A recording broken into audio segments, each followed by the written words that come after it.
Welcome one and all to another riveting unboxing from Good eReader. This is the Hyread Gaze Pro X. I'm just going to take a minute to say, we have seen a pretty strong overlap in devices recently. You see, it doesn't really matter if you're Onyx, or your bigme, or your eReader, or your Hyread, or your whoever. It does just seem that e-readers are really just all by default to doing the same thing.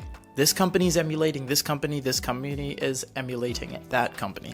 I certainly do hope they are trying something new with the Hyread Gaze Pro X. I've never opened it yet, I have never looked into it. Let's get into some specs before we get going. We will show you the back and we will do a translation as well. We have 10.3 inch screen, eink 300 ppi, 6 gigs of RAM, 128 gigs of ROM. We have an octa-core processor, USB-C, Android 14, and 2 different bands of Wi-Fi. So that's all looking really nice, and they advertise a G sensor as well. So this has the ingredients to just be a proper e-note for all intents and purposes. But what are they doing to make it stand out amongst the crowd, to stand out amongst the cookie cutter stamped out units of the industry? Well, you're gonna have to wait till the review for us to find that out, because we're just gonna unbox it and see what's inside today, but we will hit you up on that one coming up on our channel. Now, you know, they have been sending us a lot of samples lately from Hyread, and thank you to Hyread for doing so. We haven't gotten any confirmation on whether this is the final packaging or not. Not the fact that it has a sleeve and everything, manufacturers do that, but if it comes in no plastic, because there are some manufacturers that do not have plastic sheaths or wrapping to any degree. So, watch this. I guarantee on the back of this, they're going to have some logoing. I'm not even going to look. Is it there? It is there. I kind of like that. It's the inner box, and there's no reason or rhyme to have that, but it's just kind of a nice touch. And honestly, at this point, we'll take it. We'll take anything that just sets these devices apart, because everything is just so similar lately. Now, they do have a, oh, I thought it was a wax paper. It is just a plastic. Now, already it's looking kind of different. We'll put this off to the side for now. Oh, I feel like a weird bump. Oh, that's cool. That's cool. So we have the Gaze Pro X. You know what? This says it has a stylus in it. Now, the Gaze Pro Note C did not have a stylus in it, but did run Wacom. So we just used an Amazon stylus. So I've never seen the stylus yet. Is it going to be the same one from the one from, well, basically since e-notes were invented, the standard Wacom with eraser and a side button? I kind of hope not. I hope they did something different, please. Oh, they did. Oh, they didn't. This is an iFlytek pen. Okay.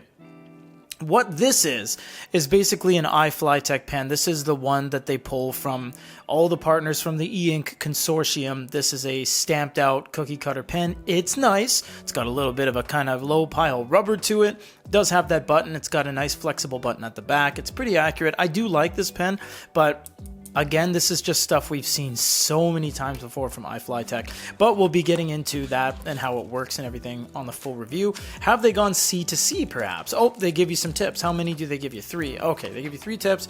Have they gone USB-C to C, or they're still using full size? They are using full size. So basically, it is business as usual. But with that out of the way, let's look at the unit itself. So we have a very nice flush screen and bezel. Let me get that out of here.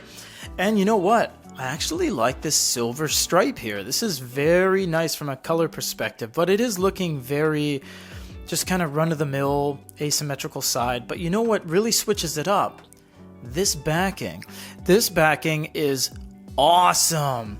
You have this really nice kind of matte, gritty, almost flat glass, but it is plastic, but it just feels so taut. And you have this bump. And I think stylistically, this is just something that just sets it apart from other units. You have this very distinct bump right here that houses the, I am assuming, flash package. That could just be a little status indicator for when the camera's running, but I don't quite know if it's big enough or enough of an entry to have a flash behind it. But you do have a camera on this for document scanning prospectively. You do have one speaker on one side, and we don't seem to have any speakers on the other side. We do have an SD card tray, which is really nice. You have nothing on this side, and the top has power button with prospectively a microphone. I doubt it'd be a hard reset. Let's just do a first time boot up to see if the OS is just kind of a scaled copy of the smaller units or if it's completely different. Looking at it at face value, it looks exactly identical. Won't really get into anything else till we get into the full review, but I can see that it has Google Play, it's got that journal, it's got My Reader. Prospectively, it has the library, which isn't fully written right there. You will have to sign into Wi-Fi. It's got the store, it's got books, and it does have Note. Note obviously uses Wacom because this is an iFlyTech pen, so you would just be able to click on something like that and start drawing. So all that is really good, but you know what? Right out of the gates, how do you do that gesture? Yeah. I would say that operating system-wise, there just doesn't seem to be enough different to really set it aside. I guess we have a wider screen, sure. We do have a pen that is bundled, and we do have scanning document for OCR and whatnot.